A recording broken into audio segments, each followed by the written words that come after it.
Hello friends, welcome to my kitchen. તો આજે હું તમારી સાથે શેર કરવાની છું પોપકોર્નની રેસિપી. જો રેસિપી ગમે તો વિડીયોને લાઇક કરજો, શેર કરજો અને આવી જ નવી રેસિપીઝ માટે મારી ચેનલને સબસ્ક્રાઈબ કરજો. તો પોપકોર્ન બનાવવા માટે મેં અહીંયા આવી રીતે સૂકી મકાઈ આવે છે એ લીધી છે. તમને માર્કેટમાં મતલબ કિરાણાના સ્ટોરમાં ઇઝીલી મળી જશે. પેકેટમાં પણ મળે છે અને આવી રીતે છૂટી પણ મળે છે. તો અહીંયા આપણે પોપકોર્ન બનાવવા માટે સૌપ્રથમ એક જાડા તળિયાનું વાસણ લેવાનું. મેં કુકર લીધું છે. તો જાડા તળિયાનું હોવાથી આપણી જે ધાણી છે પોપકોર્ન છે એ દાઝતા નથી અને ગરમ થાય વાસણ એટલે સરસ રીતે એ ફૂટી શકે છે. એટલે જાડા તળિયાનું વાસણ લેવું ખૂબ જ જરૂરી છે. અને સાથે જ તમારે વાસણ થોડુંક મોટું લેવાનું છે. તો હવે અહીંયા મેં 1 ટીસ્પૂન જેટલું મીઠું એડ કરી દીધું અને 1 ટીસ્પૂન જેટલી હળદર એડ કરી. તમારે અહીંયા હિંગ પણ એડ કરવી હોય તો તમે કરી શકો છો. સાથે જ અહીંયા 4 ટેબલસ્પૂન જેટલું મેં તેલ એડ કરી રહી છું. આપણી જે મકાઈના દાણા છે એ સરસ તેલની અંદર ડૂબી શકે એટલું આપણે તેલ એડ કરવાનું. તેલ એડ કર્યા બાદ આપણે બધી જ વસ્તુઓને એક સરખું મિક્સ કરી લેવાનું છે.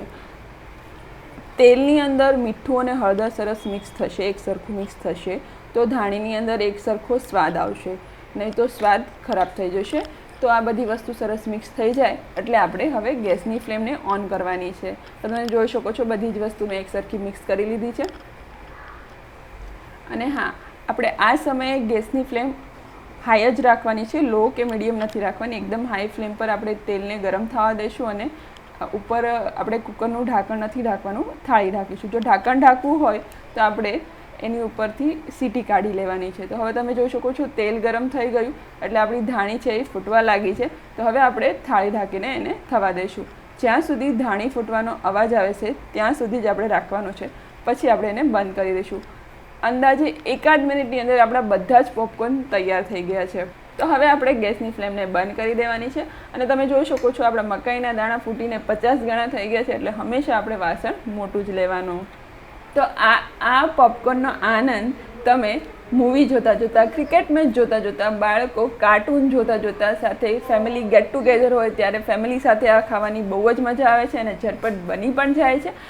આ રેસિપી તમે ઘરે જ જરૂરથી ટ્રાય કરજો અને મને કમેન્ટ સેક્શનમાં કહેજો કે તમને કેવી લાગી. અને જો રેસિપી ગમી હોય ને તો વિડીયોને લાઇક કરજો, ફ્રેન્ડ્સ અને ફેમિલી સાથે શેર કરજો અને આવી જ નવી રેસિપીઝ માટે મારી ચેનલને સબસ્ક્રાઈબ જરૂરથી કરજો અને બાજુમાં આપેલા બેલ આઇકનને પ્રેસ કરજો જેથી આવી જ નવી રેસિપીઝની નોટિફિકેશન તમને સૌથી પહેલાં મળે.